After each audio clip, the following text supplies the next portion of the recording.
Blood of Elves. Written by Andrzej Sapkowski, translated from the Polish by Danusia Stok, and read by Peter Kenny. Verily I say unto you, the era of the sword and axe is nigh, the era of the wolf's blizzard. The time of the white chill and the white light is nigh, the time of madness and the time of contempt, teth direat, the time of end. The world will die amidst frost, and be reborn with the new sun. It will be reborn of the elder blood, of hen ichir, of the seed that has been sown, a seed which will not sprout, but will burst into flame. Es tuat esse. Thus it shall be. Watch for the signs. What signs these shall be, I say unto you. First, the earth will flow with the blood of She, the blood of elves. Ian ithline spiat, itlina egli ap evienens prophecy. Chapter 1. The town was in flames. The narrow streets leading to the moat and the first terrace belched smoke and embers, flames devouring the densely clustered thatched houses and licking at the castle walls. From the west, from the harbour gate, the screams and clamour of vicious battle and the dull blows of a battering ram smashing against the walls grew ever louder. Their attackers had surrounded them unexpectedly, shattering the barricades which had been held by no more than a few soldiers, a handful of townsmen carrying halberds, and some crossbowmen from the guild. Their horses, decked out in flowing black caparisons, flew over the barricades like spectres, their riders bright, glistening blades sowing death amongst the fleeing defenders. Ciri felt the knight who carried her before him on his saddle abruptly spur his horse. She heard his cry. "Hold on!" he shouted. "Hold on!" Other knights, wearing the colours of Sintra, overtook them, sparring, even in full flight, with the Nilfgaardians. Ciri caught a glimpse of the skirmish from the corner of her eye, the crazed swirl of blue gold and black cloaks amidst the clash of steel, the clatter of blades against shields, the neighing of horses, shouts. No, not shouts. Screams. Hold on! Fear. With every jolt, every jerk, every leap of the horse, pain shot through her hands as she clutched at the reins. Her legs contracted painfully, unable to find support. Her eyes watered from the smoke. The arm around her suffocated her, choking her, the force compressing her ribs. All around her, screaming such as she had never before heard, grew louder. What must one do to a man to make him scream so? Fear. Overpowering, paralyzing, choking fear. Again the clash of iron, the grunts and snorts of the horses. The houses whirled around her, and suddenly she could see windows belching fire, where a moment before there'd been nothing but a muddy little street strewn with corpses and cluttered with the abandoned possessions of the fleeing population. All at once, the knight at her back was racked by a strange, wheezing cough. Blood spurted over the hands grasping the reins, more screams, arrows whistled past. A fall, a shock, painful bruising against armour. Hooves pounded past her, a horse's belly and a frayed girth flashing by above her head, then another horse's belly and a flowing black caparison. Grunts of exertion, like a lumberjack's when chopping wood. But this isn't wood. It's iron against iron. A shout, muffled and dull, and something huge and black collapsed into the mud next to her with a splash, spurting blood. An armoured foot quivered, thrashed, goring the earth with an enormous spur. A jerk. Some force plucked her up, pulled her onto another saddle. Hold on! Again, the bone-shaking speed, the mad gallop, arms and legs desperately searching for support. The horse rears. Hold on! There is no support. There is blood. The horse falls. It's impossible to jump aside, no way to break free to escape the tight embrace of these chain-mail-clad arms. There is no way to avoid the blood pouring onto her head and over her shoulders. A jolt, the squelch of mud, a violent collision with the ground, horrifically still after the furious ride. The horse's harrowing wheezes and squeals as it tries to regain its feet. The pounding of horseshoes, fetlocks and hooves flashing past, black caparisons and cloaks, shouting. The street is on fire. A roaring red wall of flame, silhouetted before it, a rider towers over the flaming roofs, enormous. His black, caparisoned horse prances, tosses its head, neighs. The rider stares down at her.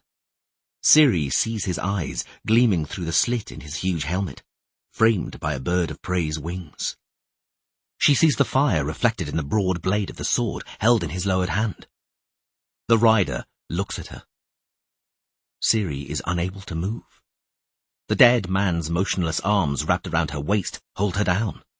She is locked in place by something heavy and wet with blood, something which is lying across her thigh, pinning her to the ground, and she is frozen in fear.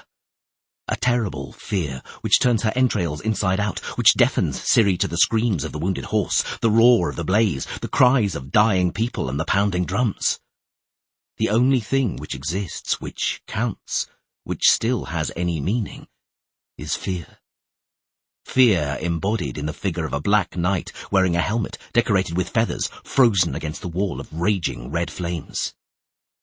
The rider spurs his horse, the wings on his helmet fluttering as the bird of prey takes to flight, launching itself to attack its helpless victim, paralyzed with fear.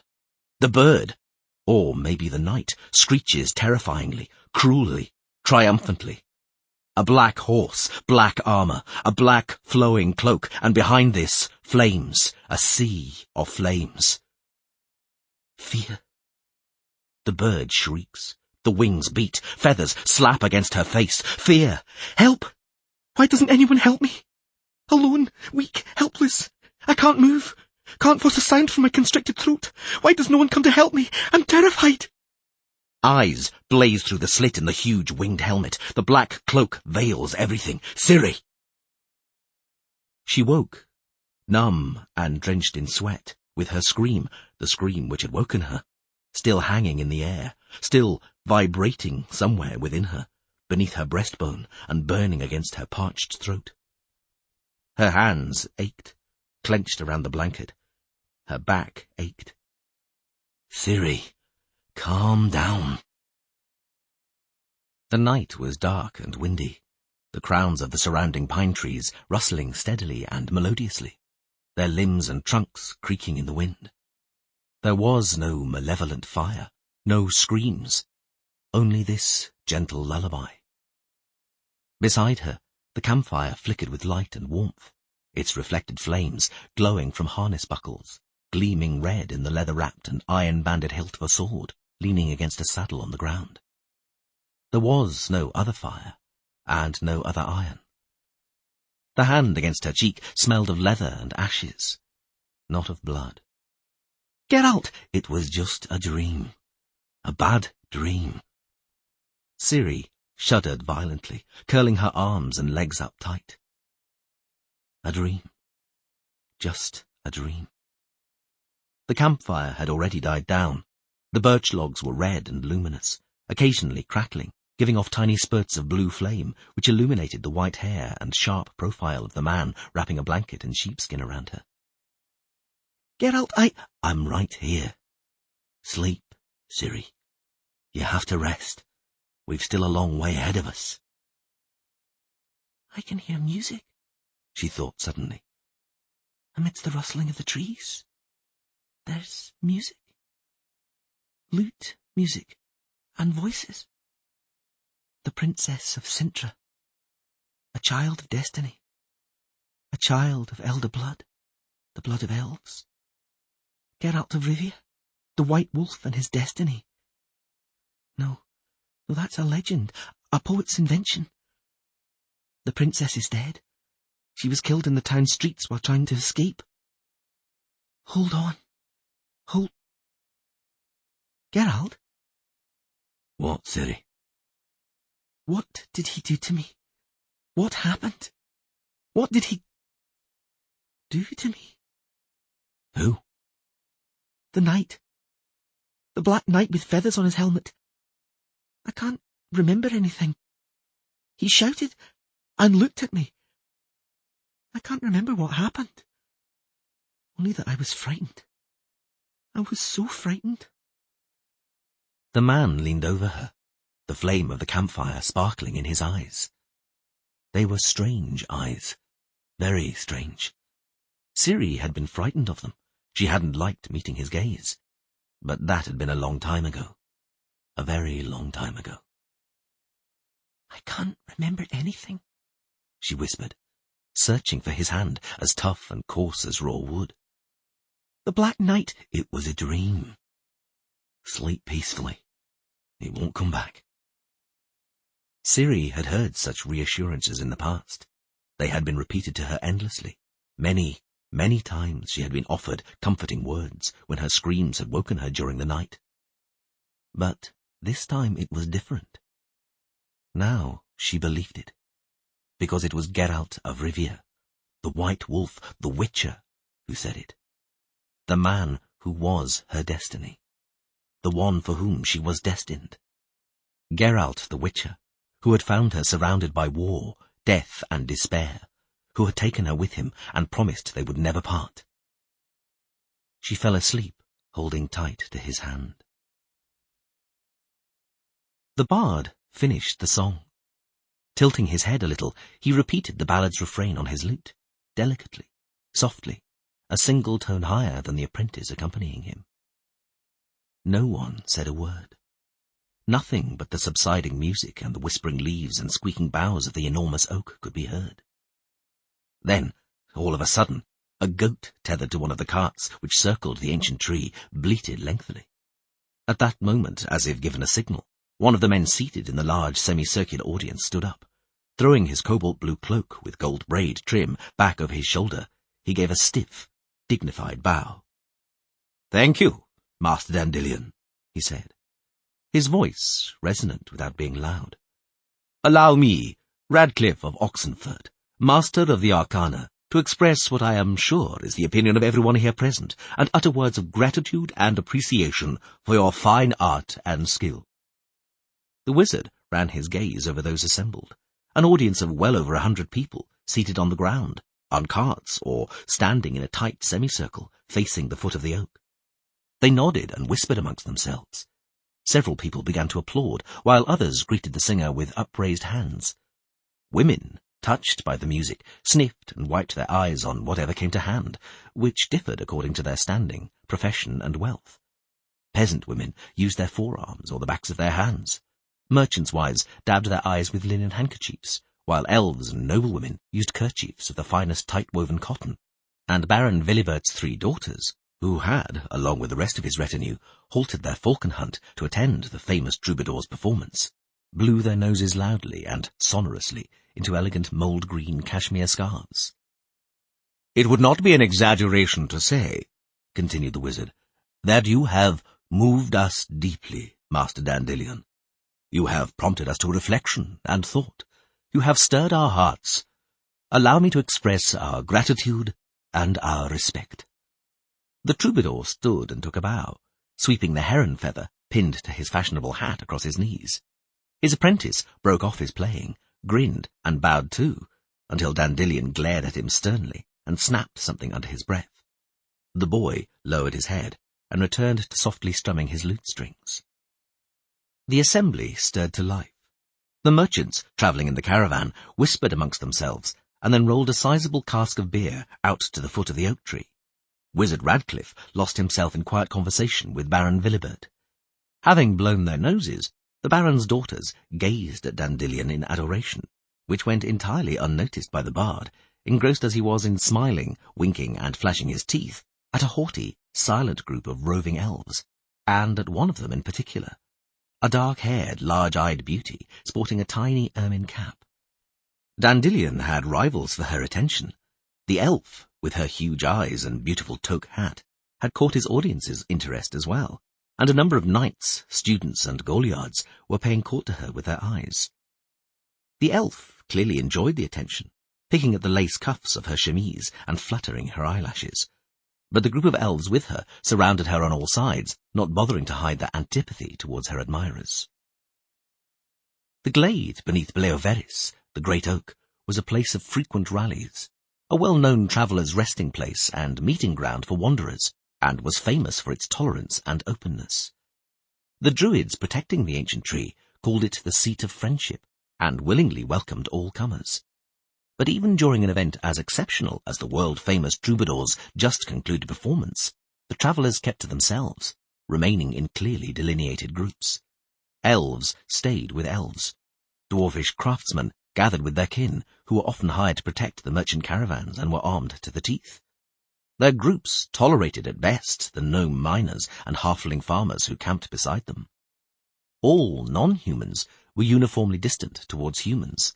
The humans repaid in kind, but were not seen to mix amongst themselves either. Nobility looked down on the merchants and travelling salesmen with open scorn, while soldiers and mercenaries distanced themselves from shepherds and their reeking sheepskins. The few wizards and their disciples kept themselves entirely apart from the others, and bestowed their arrogance on everyone in equal parts. A tight-knit, dark and silent group of peasants lurked in the background, resembling a forest with their rakes, pitchforks and flails poking above their heads. They were ignored by all and sundry. The exception, as ever, was the children. Freed from the constraints of silence which had been enforced during the bard's performance, the children dashed into the woods with wild cries, and enthusiastically immersed themselves in a game whose rules were incomprehensible to all those who had bidden farewell to the happy years of childhood. Children of elves, dwarves, halflings, gnomes, half-elves, quarter-elves, and toddlers of mysterious provenance, neither knew nor recognized racial or social divisions. At least, not yet. "Indeed," shouted one of the knights present in the glade, who was as thin as a beanpole and wearing a red and black tunic emblazoned with 3 lions passant. "The wizard speaks the truth. The ballads were beautiful. Upon my word, Honourable Dandelion, if ever you pass near Baldhorn, my lord's castle, stop by without a moment's hesitation. You will be welcomed like a prince. What am I saying? Welcomed like King Visimir himself. I swear on my sword I have heard many a minstrel, but none even came close to being your equal, master. Accept the respect and tributes those of us born to knighthood, and those of us appointed to the position, pay to your skills." Flawlessly sensing the opportune moment, the troubadour winked at his apprentice. The boy set his lute aside and picked up a little casket, which served as a collection box for the audience's more measurable expressions of appreciation. He hesitated, ran his eyes over the crowd, then replaced the little casket and grabbed a large bucket standing nearby. Master Dandelion bestowed an approving smile on the young man for his prudence. "Master!" shouted a sizable woman sitting on a cart, the sides of which were painted with a sign for Vera Löwenhaupt and Sons, and which was full of wickerwork. Her sons, nowhere to be seen, were no doubt busy wasting away their mother's hard-earned fortune. "Master Dandelion, what is this? Are you going to leave us in suspense? That can't be the end of your ballad. Sing to us of what happened next." "Songs and ballads," the musician bowed, "never end, dear lady, because poetry is eternal and immortal. It knows no beginning, it knows no end." "But what happened next?" The tradeswoman didn't give up, generously rattling coins into the bucket Dandelion's apprentice held out to her. "At least tell us about it, even if you have no wish to sing of it. Your songs mention no names, but we know the witcher you sing of is no other than the famous Geralt of Rivia, and the enchantress for whom he burns with love is the equally famous Yennefer, and the child surprise destined for the witcher and sworn to him from birth is Cyrilla, the unfortunate princess of Cintra, the town destroyed by the invaders. Am I right?" Dandelion smiled, remaining enigmatic and aloof. "I sing of universal matters, my dear, generous lady," he stated, "of emotions which anyone can experience, not about specific people." "Oh, come on," yelled a voice from the crowd. "Everyone knows those songs about Geralt the Witcher." "Yes, yes," squealed Baron Villebert's daughters in chorus, drying their sodden scarves. "Sing on, Master Dandelion. What happened next? Did the Witcher and Yennefer the Enchantress find each other in the end? And did they love each other? Were they happy? We want to know." "Enough!" roared the dwarf leader with a growl in his throat, shaking his mighty waist-length red beard. "It's crap, all these princesses, sorceresses, destiny, love and women's fanciful tales. If you'll pardon the expression, great poet, it's all lies. Just a poetic invention to make the story prettier and more touching. But of the deeds of war, the massacre and plunder of Cintra, the battles of Marnadal and Sodden, you did sing that mightily, Dandelion. There's no regrets in parting with silver for such a song, a joy to a warrior's heart. And I, Sheldon Skaggs, declare there's not an ounce of lies in what you say, and I can tell the lies from the truth, because I was there at Sodden. I stood against the Nilfgaard invaders with an axe in my hand. I, Danusia of Troy, shouted the thin knight with 3 lions passant blazoned across his tunic, was at both battles of Sodden. But I did not see you there, Sir Dwarf. No doubt because you were looking after the supply train, Sheldon Skaggs retorted, while I was in the front line where things got hot. Mind your tongue, Beardy, said Danusia of Troy, flushing, hitching up his sword belt. And who you're speaking to. Have a cure yourself. The dwarf whacked his palm against the axe wedged in his belt, turned to his companions and grinned. Did you see him there, friggin' knight? See his coat of arms? Ha! 3 lions on a shield, 2 shitting and the 3rd snarling. Peace, peace. A grey-haired druid in a white cloak averted trouble with a sharp, authoritative voice. This is not fitting, gentlemen. Not here under Bleoveris' crown, an oak older than all the disputes and quarrels of the world. And not in poet Dandelian's presence, from whose ballads we ought to learn of love, not contention. Quite so. A short, fat priest with a face glistening with sweat seconded the druid. You look but have no eyes, you listen but you have deaf ears. Because divine love is not in you, you are like empty barrels. Speaking of barrels, squeaked a long-nosed gnome from his cart, painted with the sign for iron hardware manufacture and sale. Roll out another, Gilsman. Poet Dandelian's throat is surely dry, and ours too from all these emotions. Verily, like empty barrels, I tell ye. The priest, determined not to be put off, drowned out the ironware gnome. You have understood nothing of Master Dandelian's ballad. You have learned nothing. You did not see that these ballads speak of man's fate, that we are no more than toys in the hands of the gods, our lands no more than their playground. The ballads about destiny portray the destinies of us all, and the legend of Geralt the Witcher and Princess Cyrilla, although it is set against the true background of that war, is after all a mere metaphor, the creation of a poet's imagination, designed to help us. You're talking rubbish, holy man, hollered Vera Löwenhaupt from the heights of her cart. What legend? What imaginative creation? You may not know him, but I know Geralt of Rivia. I saw him with my own eyes in Vichimer when he broke the spell on King Foltest's daughter, and I met him again later on the Merchant's Trail, where, at Gildea's request, he slew a ferocious griffin, which was preying on the caravans, and thus saved the lives of many good people. No, this is no legend or fairy tale. It is the truth, the sincere truth, which Master Dandelion sang for us. I second that, said a slender female warrior, with her black hair smoothly brushed back and plaited into a thick braid. I, Rayla of Lyria, also know Geralt the White Wolf, the famous slayer of monsters, and I've met the enchantress Lady Yennefer on several occasions. I used to visit Aedirn and her hometown of Vengerberg. I don't know anything about their being in love, though. But it has to be true, the attractive elf in the ermine toque suddenly said in a melodious voice. Such a beautiful ballad of love could not but be true. It could not. Baron Villebert's daughters supported the elf, and, as if on command, wiped their eyes on their scarves. Not by any measure. Honourable wizard, Vera Löwenhaupt turned to Radcliffe. Were they in love or not? Surely you know what truly happened to them, Yennefer and the Witcher. Disclose the secret. If the song says they were in love, replied the wizard, then that's what happened, and their love will endure down the ages. Such is the power of poetry. It is said, interrupted Baron Villebert all of a sudden, that Yennefer of Vengerberg was killed on Sodden Hill. Several enchantresses were killed there. That's not true, said Danusia of Troy. Her name is not on the monument. I'm from those parts and have often climbed Sodden Hill and read the names engraved on the monument. 3 enchantresses died there.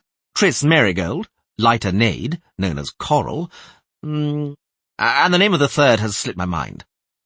The knight glanced at Wizard Radcliffe, who smiled wordlessly. And this Witcher, Sheldon Skaggs suddenly called out, this Geralt who loved Yennefer has also bitten the dust, apparently. I heard he was killed somewhere in Trans River. He slew and slew monsters until he met his match. That's how it goes. He who fights with the sword dies by the sword. Everyone comes across someone who will better them eventually, and is made to taste cold, hard iron. I don't believe it. The slender warrior contorted her pale lips, spat vehemently on the ground, and crossed her chainmail-clad arms with a crunch. I don't believe there is anyone to best Geralt of Rivia. I have seen this Witcher handle a sword. His speed is simply inhuman. Well said, threw in Wizard Radcliffe. Inhuman. Witches are mutated, so their reactions— I don't understand you, magician. The warrior twisted her lips even more nastily. Your words are too learned. I know one thing. No swordsman I have ever seen can match Geralt of Rivia, the White Wolf, and so I will not accept that he was defeated in battle as the dwarf claims. Every swordsman's an arse when the enemy's not sparse, remarked Sheldon Skaggs sententiously, as the elves say.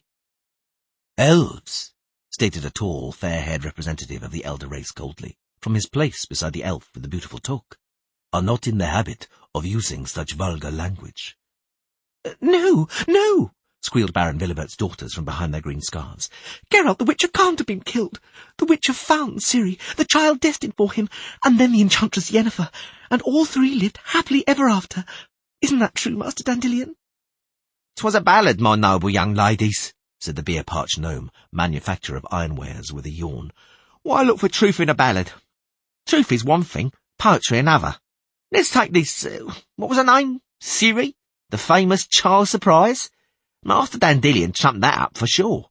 I've been to Cintra many a time, and the king and queen lived in a childless home, with no daughter, no son. Liar! Shouted a red-haired man in a sealskin jacket, a checked kerchief bound around his forehead. Queen Calanthe, the lioness of Cintra, had a daughter called Pavetta. She died, together with her husband in a tempest, which struck out at sea, and the depths swallowed them both. So, you see for yourselves, I'm not making this up. The ironware gnome called everyone to be his witnesses. The princess of Cintra was called Pavetta, not Ciri. Cyrilla, known as Ciri, was the daughter of this drowned Pavetta, explained the red-haired man. Calanthe's granddaughter. She was not the princess herself, but the daughter of the princess of Cintra. She was the child surprise destined for the Witcher, the man to whom, even before she was born, the queen had sworn to hand her granddaughter over to, just as Master Dandelion had sung. But the Witcher could neither find her nor collect her, and here our poet has missed the truth. Oh yes, he's missed the truth indeed, butted in a sinewy young man who, judging by his clothes, was a journeyman on his travels prior to crafting his masterpiece and passing his master's exams. The Witcher's destiny bypassed him. Cyrilla was killed during the siege of Cintra. Before throwing herself from the tower, Queen Calanthe killed the princess's daughter with her own hand to prevent her from falling into the Nilfgaardians' claws alive. It wasn't like that, not like that at all, objected the red-haired man. The princess's daughter was killed during the massacre while trying to escape from the town. One way or another, shouted Ironware, the Witcher didn't find Cyrilla, the poet lied. But lied beautifully, said the elf in the toque, snuggling up to the tall, fair-haired elf. It's not a question of poetry, but of facts, shouted the journeyman. I tell you, the princess's daughter died by her grandmother's hand. Anyone who's been to Cintra can confirm that. And I say she was killed in the streets trying to escape, declared the red-haired man. I know, because although I'm not from Cintra, I served in the Earl of Skellige's troop supporting Cintra during the war. As everyone knows, East Chirsach, the king of Cintra, comes from the Skellige Isles. He was the Earl's uncle. I fought in the Earl's troop at Marnadal and Cintra, and later, after the defeat, at Sodden. Yet another veteran. Sheldon Skaggs snarled to the dwarves crowded around him. All heroes and warriors. Eh, folks, is there at least one of you out there who didn't fight at Marnadal or Sodden? That dig is out of place, Skaggs. The tall elf reproached him, putting his arm around the beauty wearing the toque in a way intended to dispel any lingering doubts amongst her admirers. Don't imagine you were the only one to fight at Sodden. I took part in the battle as well. On whose side, I wonder? Baron Villebert said to Radcliffe in a highly audible whisper, which the elf ignored entirely. As everyone knows, he continued, sparing neither the Baron nor the wizard so much as a glance, over 100,000 warriors stood on the field during the second battle of Sodden Hill, and of those, at least 30,000 were maimed or killed. Master Dandelion should be thanked for immortalizing this famous, terrible battle in one of his ballads. In both the lyrics and the melody of his work, I heard not an exultation, but a warning. So I repeat, offer praise and everlasting renown to this poet for his ballad, which may, perhaps, prevent a tragedy as horrific as this cruel and unnecessary war from occurring in the future. Indeed, said Baron Villebert, looking defiantly at the elf. You have read some very interesting things into this ballad, honoured sir. An unnecessary war, you say. You'd like to avoid such a tragedy in the future, would you? Are we to understand that if the Nilfgaardians were to attack us again, you would advise that we capitulate, humbly accept the Nilfgaardian yoke?"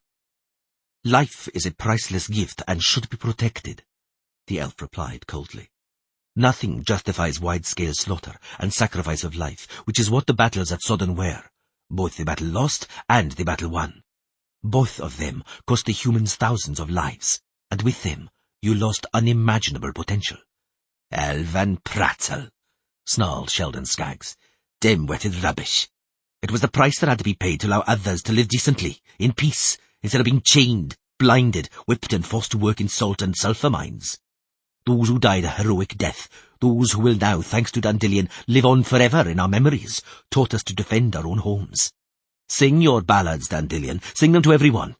Your lesson won't go to waste, and it'll come in handy, you'll see, because mark my words, Nilfgaard will attack us again.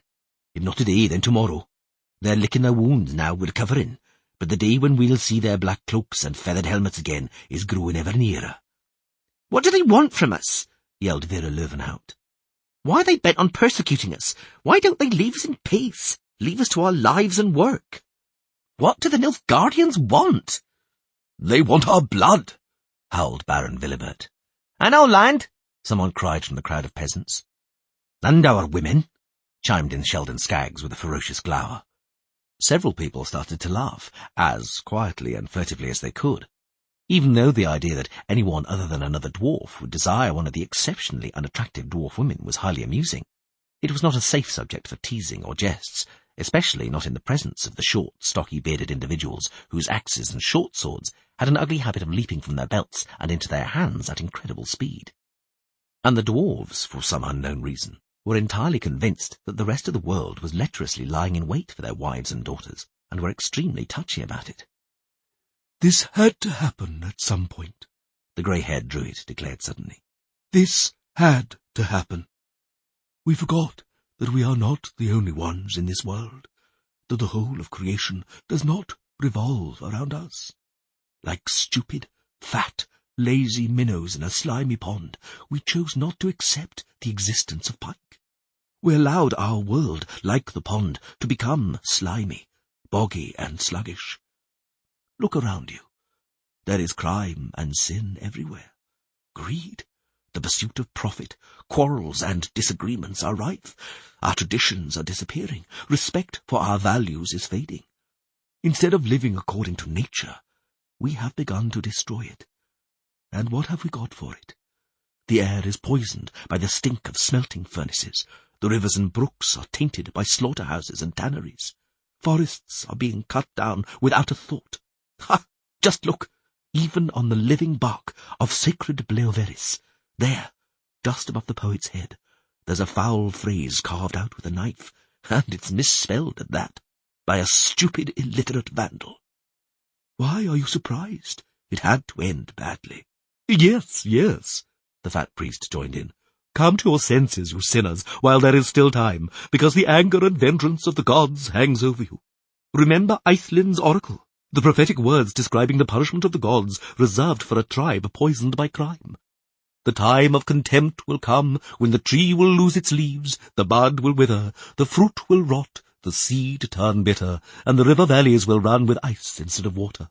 The white chill will come, and after it the white light, and the world will perish beneath blizzards. Thus spoke Seeress Eithlin, and before this comes to pass there will be visible signs.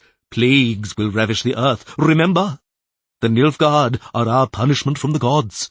They are the whip with which the immortals will lash you, sinners, so that you may— Shut up, you sanctimonious old man, roared Sheldon Skaggs, stamping his heavy boots. Your superstitious rot makes me sick. My guts are churning. Careful, Sheldon. The tall elf cut him short with a smile. Don't mock another's religion. It's not pleasant, polite, or safe. I'm not mocking anything, protested the dwarf. I don't doubt the existence of the gods, but it annoys me when someone drags them into earthly matters and tries to pull the wool over my eyes using the prophecies of some crazy elf. The Nilfgaardians are the instrument of the gods. Rubbish! Search back through your memories to the past, to the days of Desmod, Radawith, and Sambuc, to the days of Abrad, the old oak.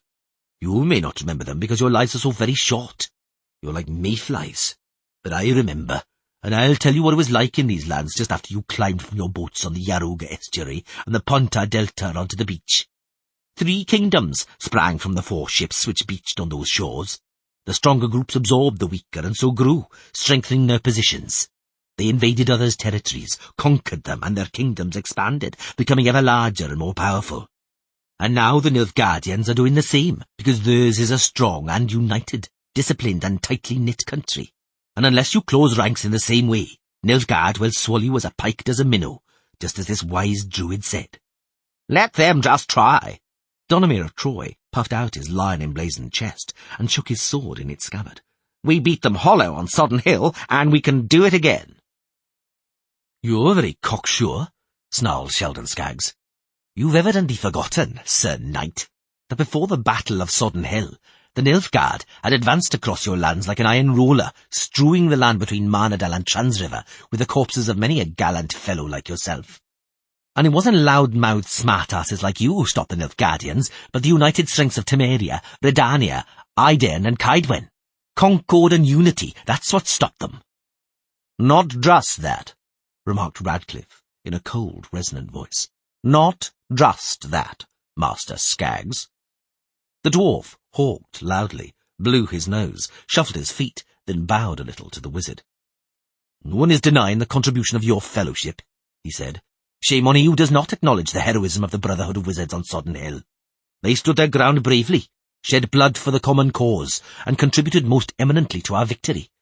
Dandelion did not forget them in his ballad, and nor shall we.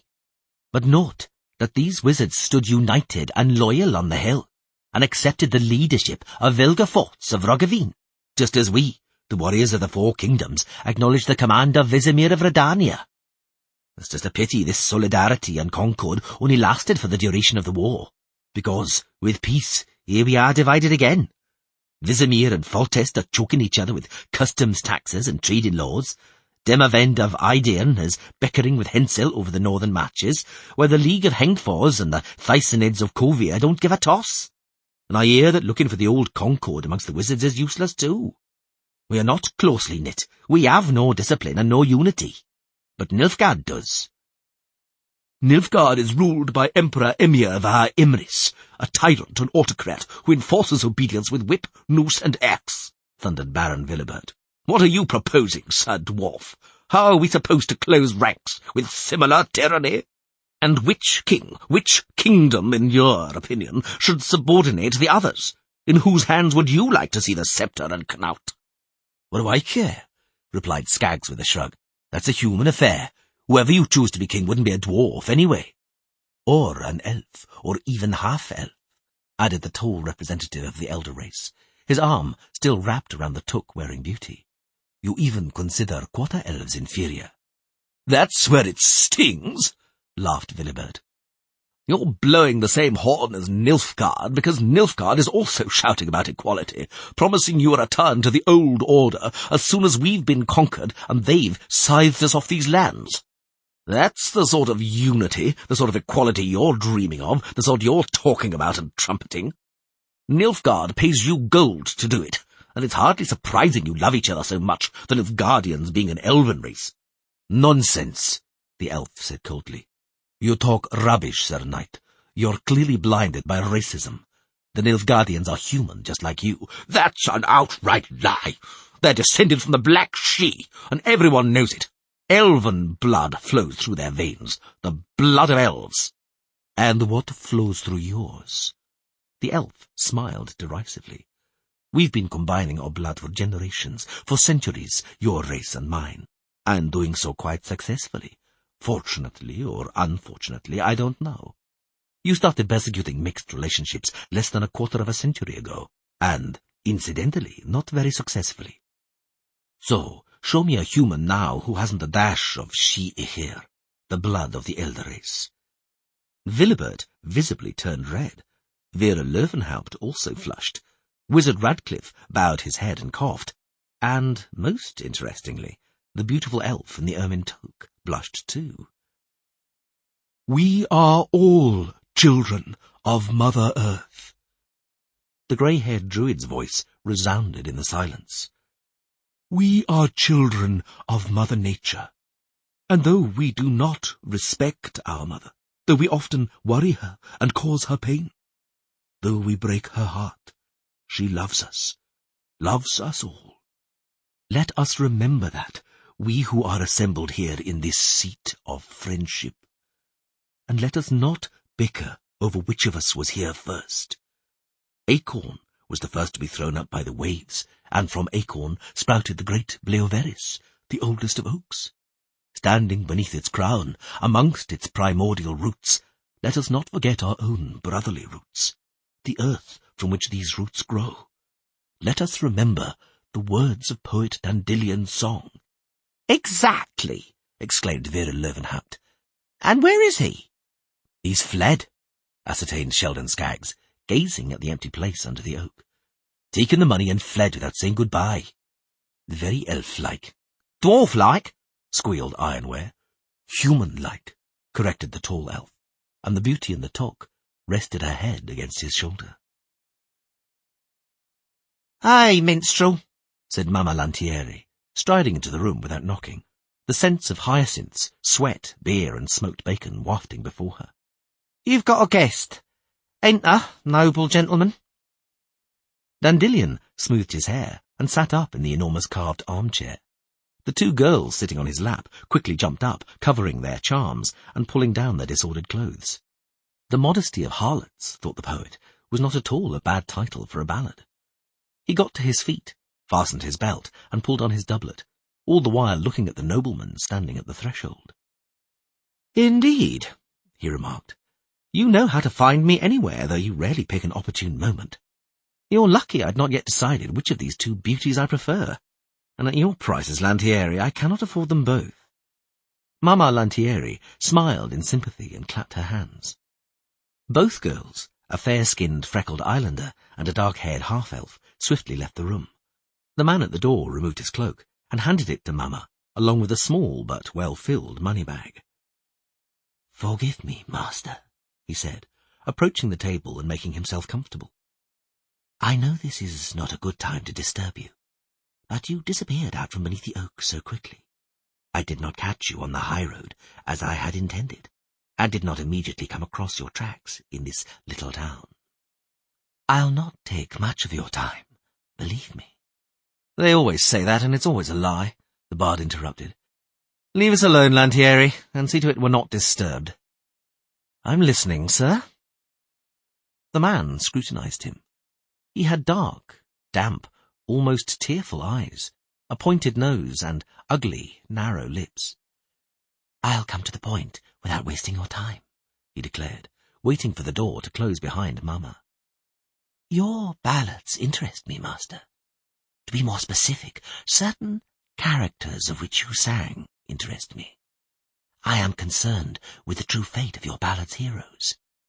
If I am not mistaken, the true destinies of real people inspired the beautiful work I heard beneath the oak tree. I have in mind little Cyrilla of Cintra, Queen Calanthe's granddaughter." Dandelion gazed at the ceiling, drumming his fingers on the table. "Honoured sir," he said dryly, "you are interested in strange matters. You ask strange questions. Something tells me you are not the person I took you to be." "And who did you take me to be, if I may ask?" "I'm not sure you may. It depends if you are about to convey greetings to me from any mutual friends. You should have done so initially, but somehow you have forgotten." "I did not forget at all."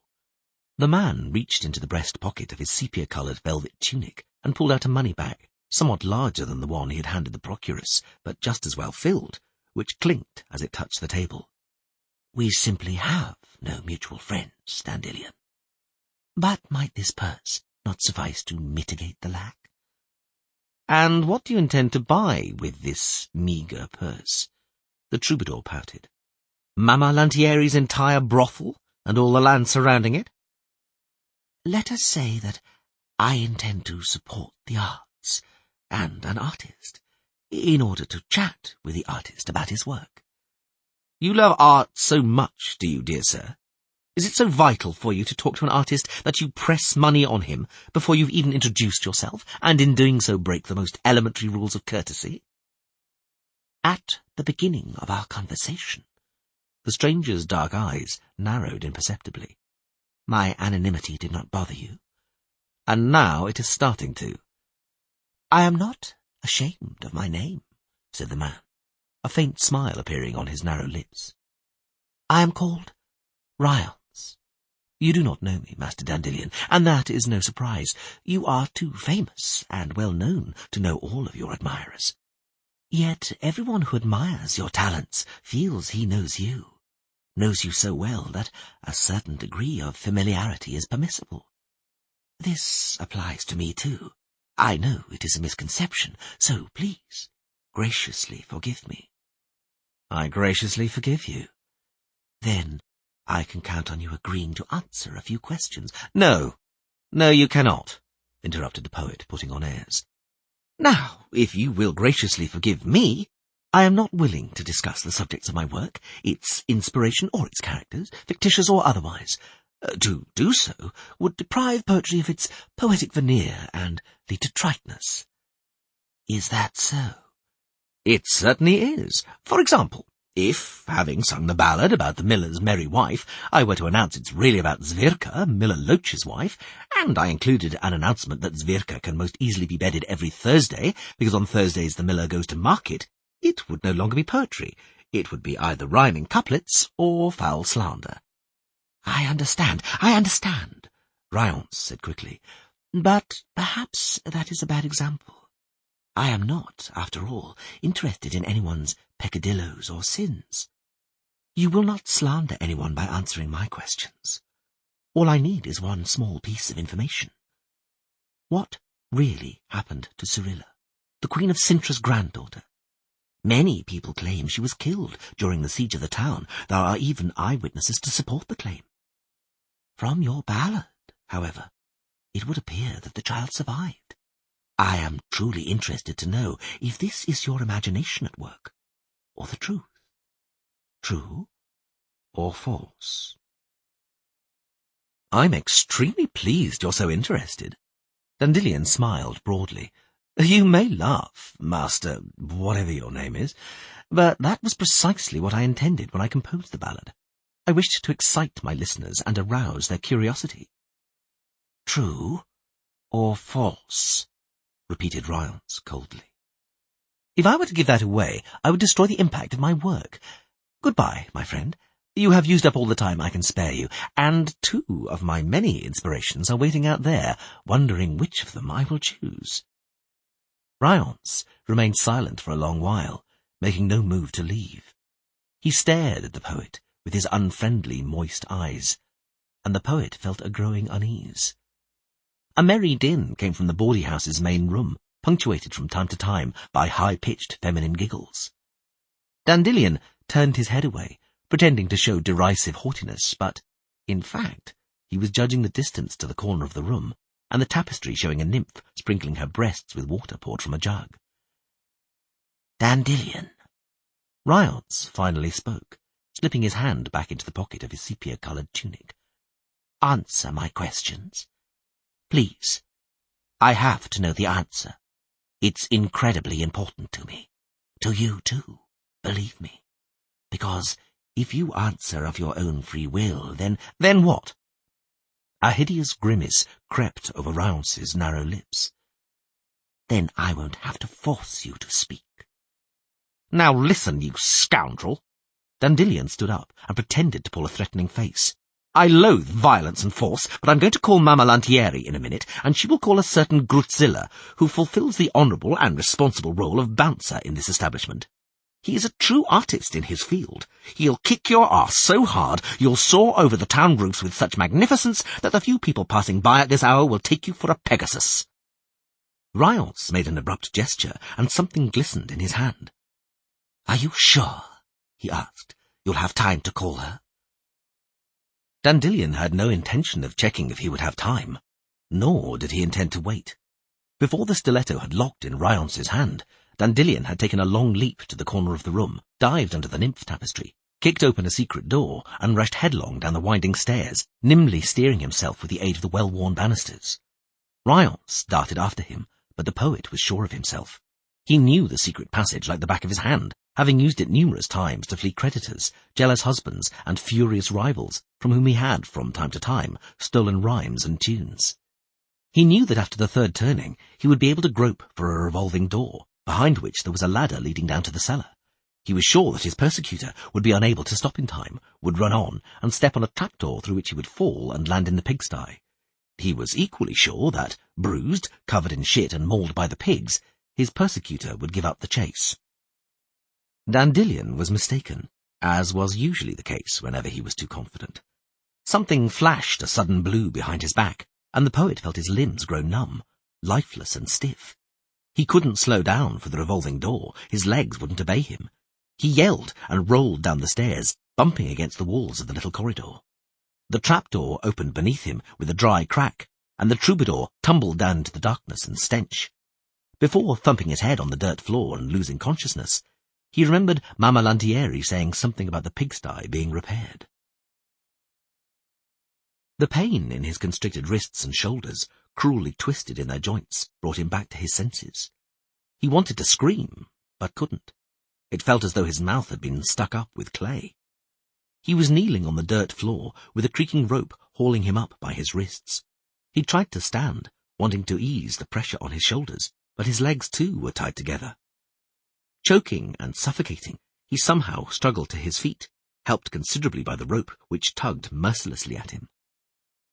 Ryance was standing in front of him, and his evil eyes glinted in the light of a lantern, held aloft by an unshaven ruffian who stood over 6 feet tall.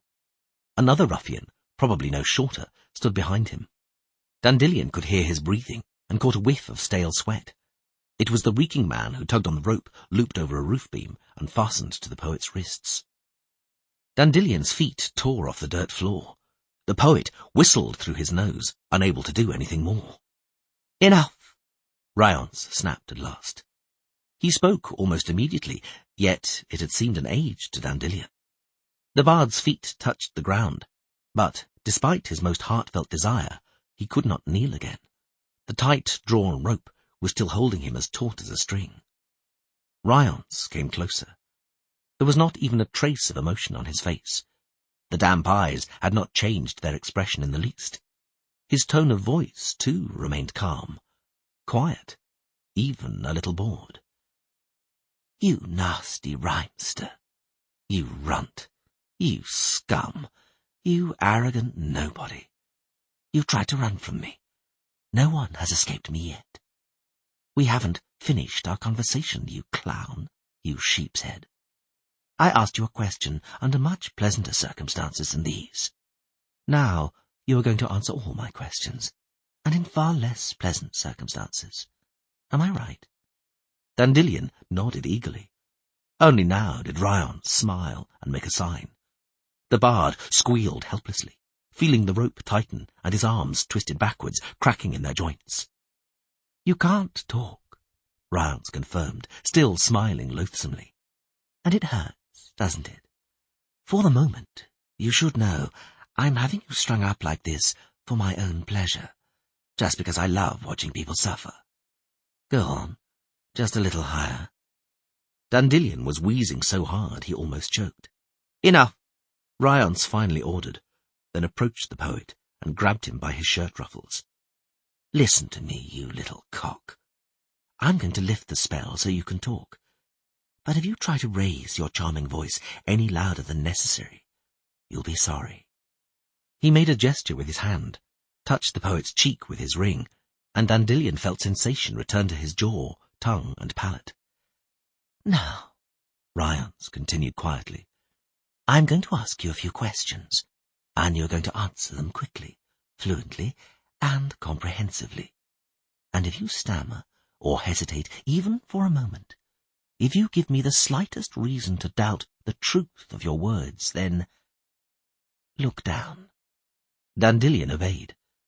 He discovered to his horror that a short rope had been tied to the knots around his ankles, with a bucketful of lime attached to the other end. "If I have you pulled any higher, Ryance smiled cruelly. And this bucket lifts with you. Then you will probably never regain the feeling in your hands. After that, I doubt you will be capable of playing anything on a lute.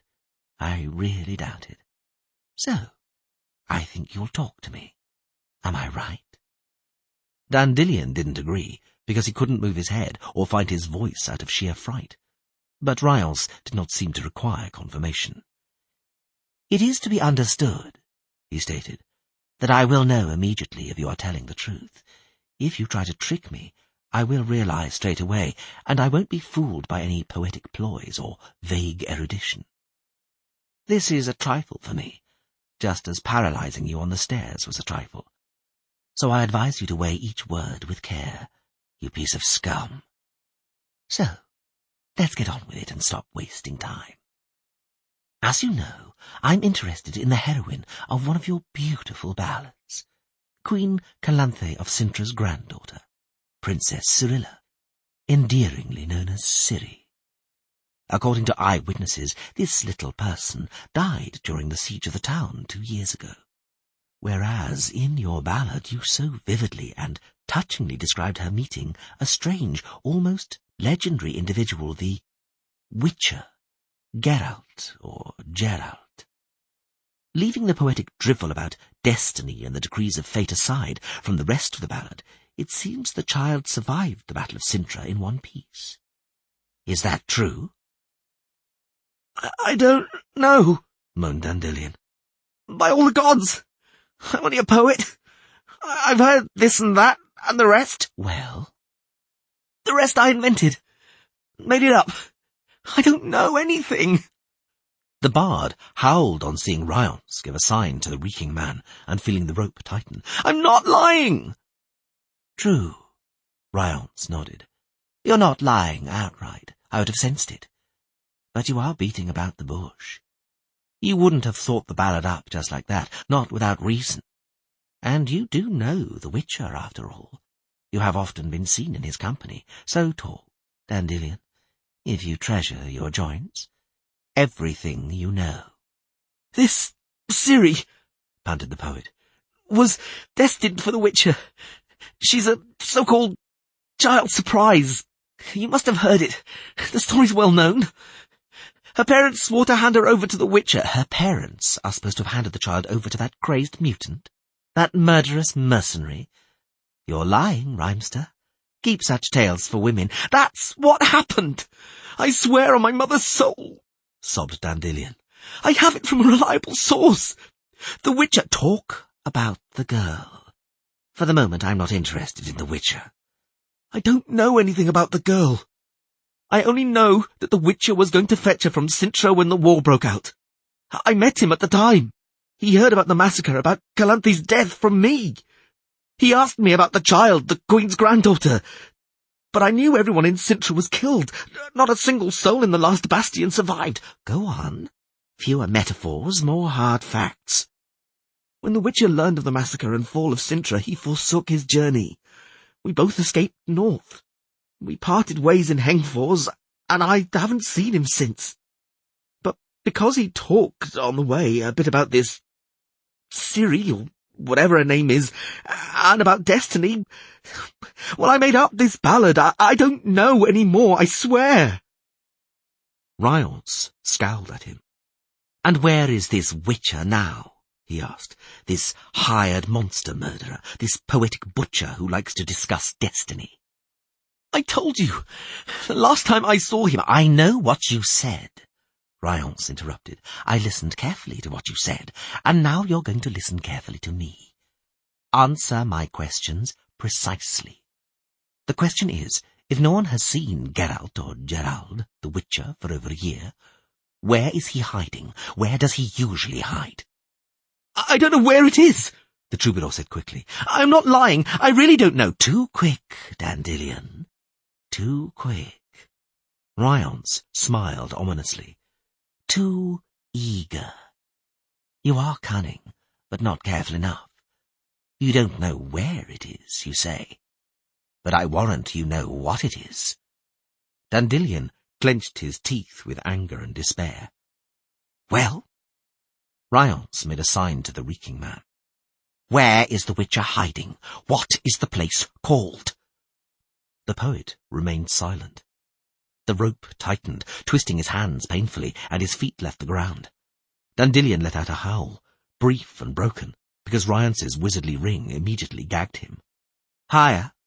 Higher!" Ryance rested his hands on his hips. "You know, Dandelion, I could use magic to sound out your mind, but it's exhausting. Besides, I like seeing people's eyes pop out of their sockets from pain. And you're going to tell me anyway." Dandelion knew he would. The rope secured to his ankles grew taut. The bucket of lime scraped along the ground. "Sir," said the first ruffian suddenly, covering the lantern with his cloak and peering through the gap in the pigsty door. "Someone's coming. A lass, I think." "You know what to do," Ryance hissed. "Put the lantern out." The reeking man released the rope, and Dandelion tumbled inertly to the ground, falling in such a way that he could see the man with the lantern standing at the door, and the reeking man, a long knife in his hand, lying in wait on the other side. Light broke in from the bawdy house through gaps in the planks, and the poet heard the singing and hubbub. The door to the pigsty creaked open, revealing a short figure wrapped in a cloak and wearing a round, tightly fitting cap. After a moment's hesitation, the woman crossed the threshold.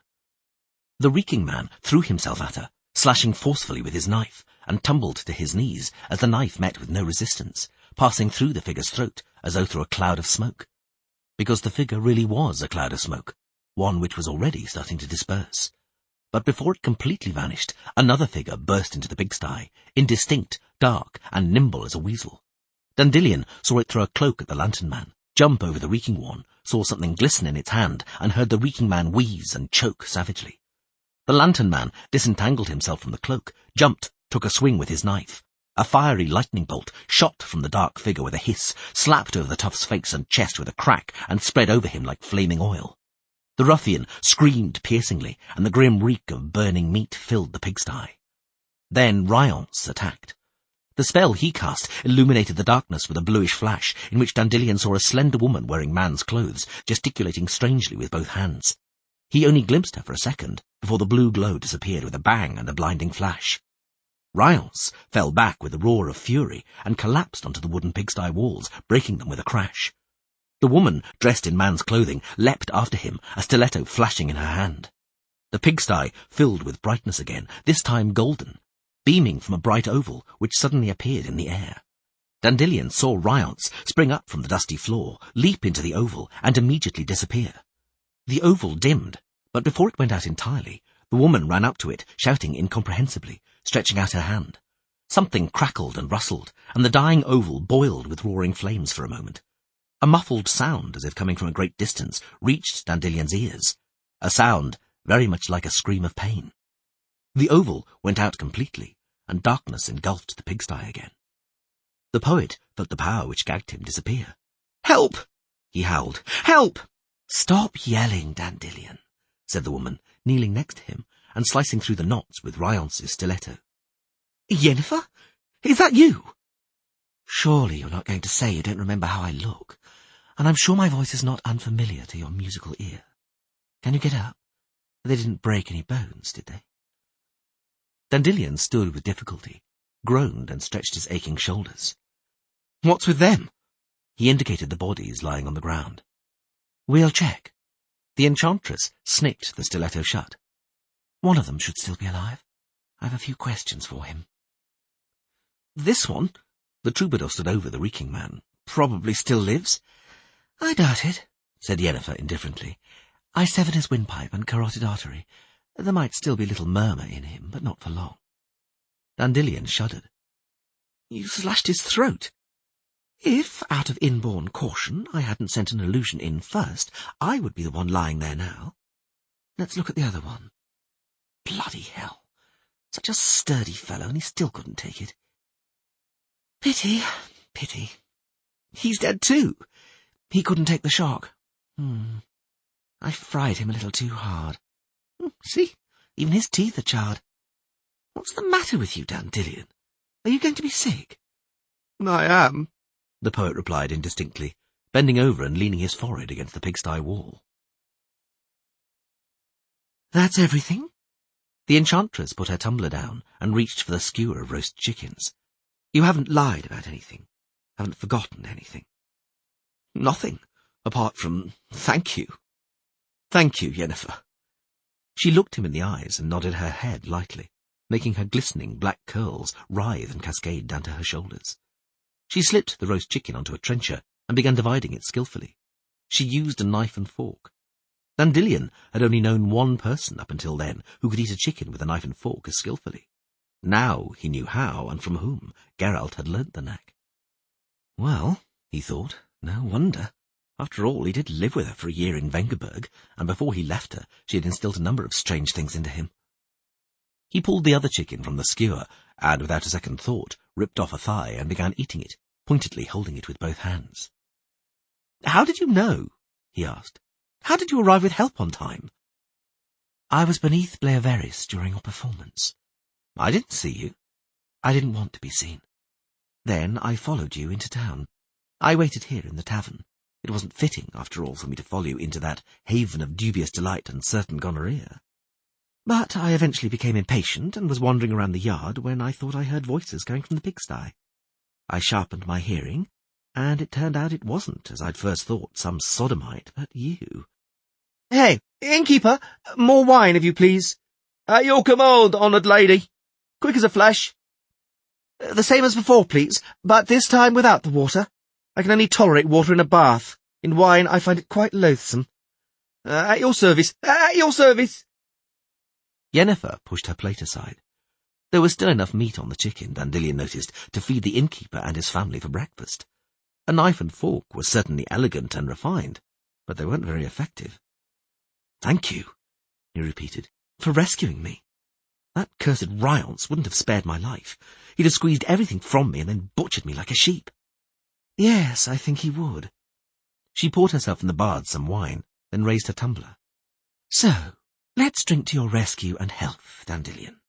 And to yours, Yennefer, he toasted her in return. To health, for which, as of today, I shall pray whenever the occasion arises. I'm indebted to you, beautiful lady, and I shall repay the debt in my songs. I shall explode the myth which claims wizards are insensitive to the pain of others, that they are rarely eager to help poor, unfortunate, unfamiliar mortals. What to do? She smiled, half shutting her beautiful violet eyes. The myth has some justification. It did not spring from nowhere. But you're not a stranger, Dandelion. I know you, and like you. Really? The poet smiled too. You've been good at concealing it up until now. I've even heard the rumour that you can't stand me. I quote, any more than the plague. It was the case once. The enchantress suddenly grew serious. Later my opinion changed. Later, I was grateful to you. What for, if I may ask? Never mind, she said, toying with the empty tumbler.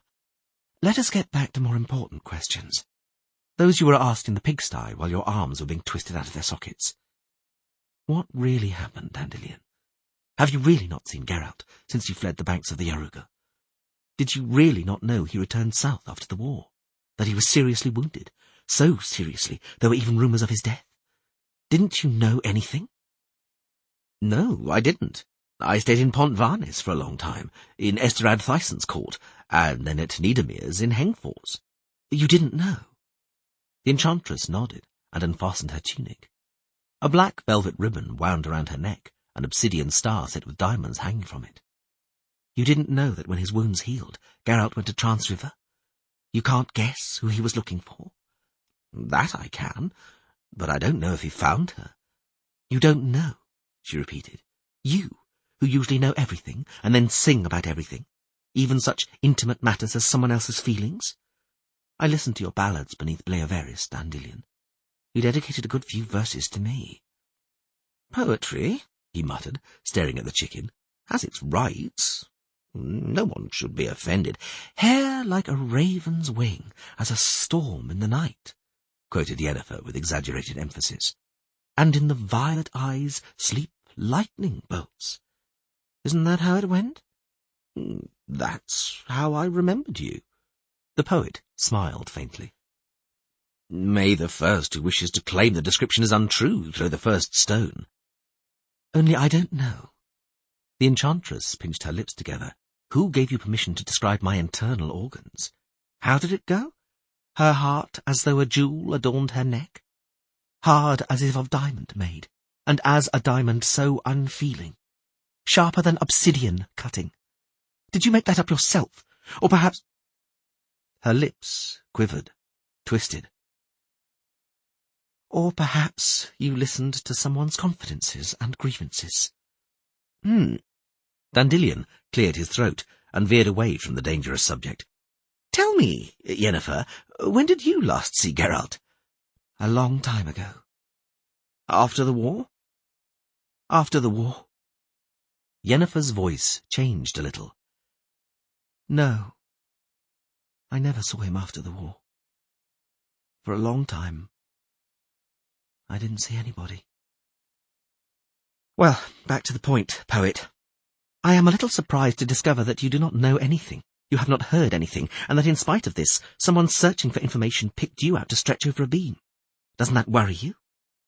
It does. Listen to me, she said sharply, banging her tumbler against the table. Listen carefully. Strike that ballad from your repertoire.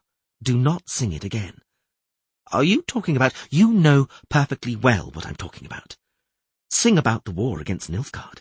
Sing about Geralt and me. You'll neither harm nor help anyone in the process. You'll make nothing any better or worse.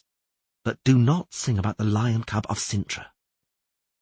She glanced around to check if any of the few customers at this hour were eavesdropping, and waited until the lass, clearing up, had returned to the kitchen. And do try to avoid one-to-one meetings with people you don't know, she said quietly.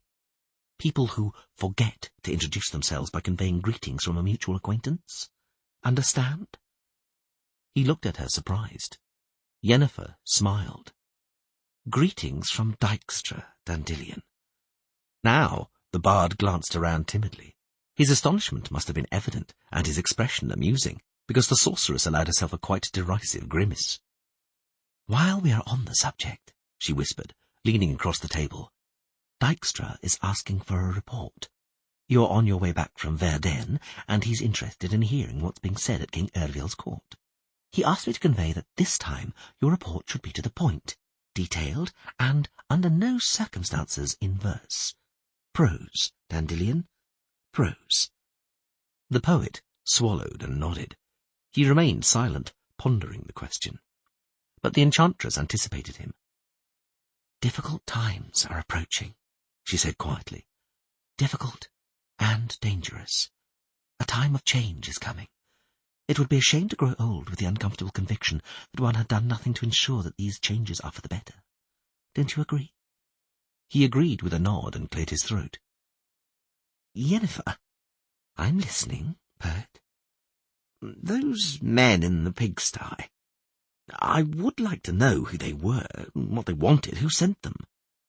You killed them both. But rumour has it that you can draw information even from the dead. And doesn't rumour also have it that necromancy is forbidden by edict of the chapter? Let it go, Dandelion. Those thugs probably didn't know much anyway. The one who escaped— he's another matter. Ryance? He was a wizard, wasn't he? Yes, but not a very proficient one. Yet he managed to escape from you. I saw how he did it. He teleported, didn't he? Doesn't that prove anything? Indeed it does. That someone helped him. Ryance had neither the time nor the strength to open an oval portal suspended in the air. A portal like that is no joke. It's clear that someone else opened it. Someone far more powerful. That's why I was afraid to chase him, not knowing where I would land. But I sent some pretty hot stuff after him. He's going to need a lot of spells and some effective burn elixirs, and will remain marked for some time. Maybe you will be interested to hear that he was a Nilfgaardian. You think so? Yennefer sat up, and with a swift movement pulled the stiletto from her pocket, and turned it in her palm. A lot of people carry Nilfgaardian knives now. They're comfortable and handy. They can even be hidden in a cleavage. It's not the knife. When he was questioning me, he used the term battle for Cintra, conquest of the town, or Something along those lines. I've never heard anyone describe those events like that. For us, it has always been a massacre. The massacre of Cintra. No one refers to it by any other name. The magician raised her hand, scrutinized her nails. Clever, Dandelion. You have a sensitive ear. It's a professional hazard. I wonder which profession you have in mind. She smiled coquettishly, but thank you for the information. It was valuable. Let it be, he replied with a smile, my contribution to making changes for the better. Tell me, Yennefer, why is Nilfgaard so interested in Geralt and the girl from Cintra? Don't stick your nose into that business. She suddenly turned serious. I said you were to forget you ever heard of Calanthe's granddaughter. Indeed you did, but I'm not searching for a subject for a ballad. What the hell are you searching for, then? Trouble? Let's take it, he said quietly, resting his chin on his clasped hands and looking the enchantress in the eye. Let's take it that Geralt did, in fact, find and rescue the child. Let's take it that he finally came to believe in the power of destiny and took the child with him. Where to? Ryons tried to force it out of me with torture. But you know, Yennefer, you know where the Witcher is hiding. I do. And you know how to get there. I know that too. Don't you think he should be warned? Warned that the likes of Ryons are looking for him, and the little girl. I would go, but I honestly don't know where it is. That place whose name I prefer not to say. Get to the point, Dandelion. If you know where Geralt is, you ought to go and warn him. You owe him that, Yennefer. There was, after all, something between you. Yes, she acknowledged coldly. There was something between us. That's why I know him a bit. He does not like having help imposed on him, and if he was in need of it, he would seek it from those he could trust. A year has gone by since those events, and I've not had any news from him, and as for our debt, I owe him exactly as much as he owes me, no more and no less. So I'll go then. He raised his head high. Tell me. I won't, she interrupted. Your cover's blown, Dandelion. They might come after you again. The less you know, the better. Banish from here. Go to Redania, to Dijkstra and Philippa Eilhart. Stick to Visimir's court. And I warn you once more, forget the lion cub of Cintra. Forget about Ciri. Pretend you have never heard the name. Do as I ask. I wouldn't like anything bad to happen to you. I like you too much. Owe you too much. You've said that already. What do you owe me, Yennefer? The sorceress turned her head away, did not say anything for a while. You travelled with him, she said finally. Thanks to you, he was not alone. You were a friend to him. You were with him. The bard lowered his eyes. He didn't get much from it, he muttered. He didn't get much from our friendship. He had little but trouble because of me. He constantly had to get me out of some scrape. Help me. She leaned across the table, put her hand on his and squeezed it, hard, without saying anything. Her eyes held regret. Go to Redania, she repeated after a moment. To Traitor Gore. Stay in Dijkstra's and Philippa's care. Don't play at being a hero. You have got yourself mixed up in a dangerous affair, Dandelion. I've noticed. He grimaced and rubbed his aching shoulder. And that is precisely why I believe Geralt should be warned. You're the only one who knows where to look for him. You know the way. I guess you used to be a guest there? Yennefer turned away. Dandelion saw her lips pinch, the muscles in her cheek quiver.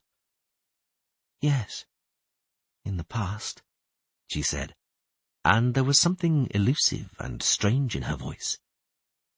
I used to be a guest there, sometimes, but never uninvited. The wind howled savagely, rippling through the grasses growing over the ruins, rustling in the hawthorn bushes and tall nettles. Clouds sped across the sphere of the moon, momentarily illuminating the great castle, drenching the moat and few remaining walls in a pale glow, undulating with shadows, and revealing mounds of skulls bearing their broken teeth, and staring into nothingness through the black holes of their eye sockets. Ciri squealed sharply and hid her face in the witch's cloak. The mare, prodded on by the witch's heels, carefully stepped over a pile of bricks and passed through the broken arcade. Her horseshoes, ringing against the flagstones, awoke weird echoes between the walls, muffled by the howling gale. Ciri trembled, digging her hands into the horse's mane. "I'm frightened," she whispered. "There's nothing to be frightened of," replied the Witcher, laying his hand on her shoulder. "It's hard to find a safer place in the whole world. This is Kaer Morhen, the Witcher's Keep. There used to be a beautiful castle here, a long time ago." She did not reply, bowing her head low.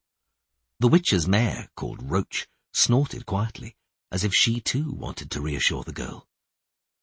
They immersed themselves in a dark abyss, in a long, unending black tunnel, dotted with columns and arcades. Roach stepped confidently and willingly, ignoring the impenetrable darkness, and her horseshoes rang brightly against the floor. In front of them, at the end of the tunnel, a straight, vertical line suddenly flared with a red light.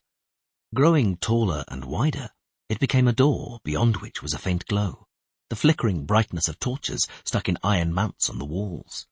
A black figure stood framed in the door, blurred by the brightness. "Who comes?" Ciri heard a menacing, metallic voice, which sounded like a dog's bark. "Geralt?" "Yes, Eskel. It's me. Come in." The Witcher dismounted, took Ciri from the saddle, stood her on the ground, and pressed a bundle into her little hands, which she grabbed tightly, only regretting that it was too small for her to hide behind completely.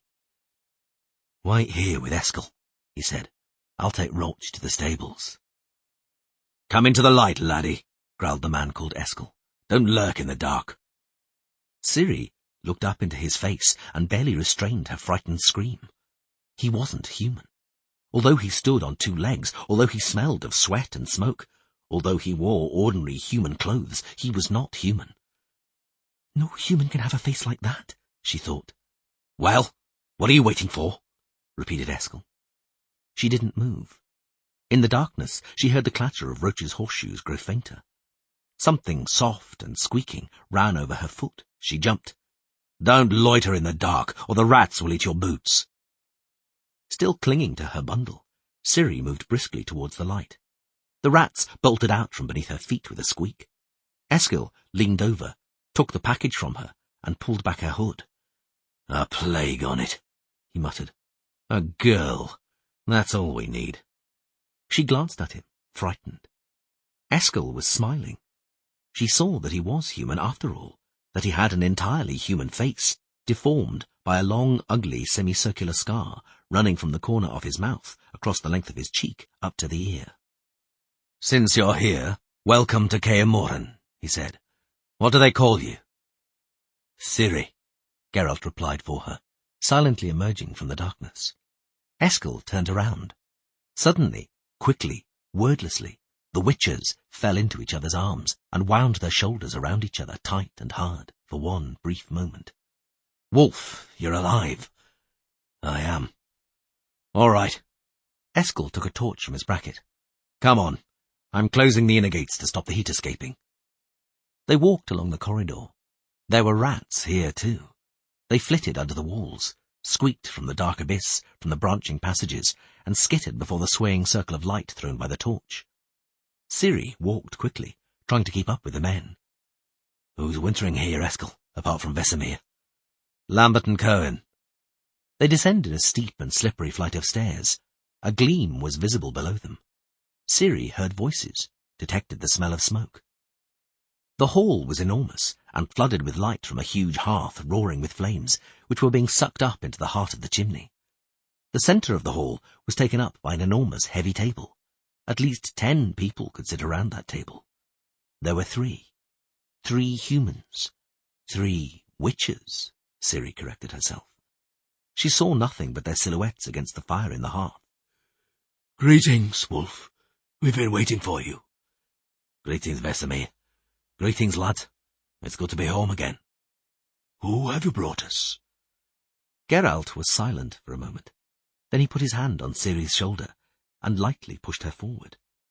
She walked awkwardly, hesitantly, huddled up and hunched, her head lowered. "I'm frightened," she thought. "I'm very frightened. When Geralt found me, when he took me with him, I thought the fear wouldn't come back. I thought it had passed. And now, instead of being at home, I'm in this terrible, dark, ruined old castle full of rats and dreadful echoes. I'm standing in front of a red wall of fire again. I see sinister black figures. I see dreadful, menacing, glistening eyes staring at me." "Who is this child, Wolf? Who is this girl?" "She's my—" Geralt suddenly stammered. She felt his strong, hard hands on her shoulders. And suddenly the fear disappeared, vanished without a trace. The roaring red fire gave out warmth, only warmth. The black silhouettes were the silhouettes of friends, carers. Their glistening eyes expressed curiosity, concern, and unease. Geralt's hands clenched over her shoulders. "She's our destiny." Verily, there is nothing so hideous as the monsters, so contrary to nature, known as witches, for they are the offspring of foul sorcery and devilry. They are rogues without virtue, conscience, or scruple, true diabolic creations, fit only for killing. There is no place amidst honest men for such as they. And Kaer Morhen, where these infamous beings nestle, where they perform their foul practices, must be wiped from the surface of this earth, and all trace of it strewn with salt and saltpetre. Anonymous, Monstrum, or Description of the Witcher. Intolerance and superstition has always been the domain of the more stupid amongst the common folk, and, I conjecture, will never be uprooted, for they are as eternal as stupidity itself. There, where mountains tower today, one day there will be seas.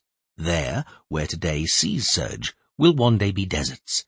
But stupidity will remain stupidity. Nicodemus de Boot, Meditations on Life, Happiness, and Prosperity.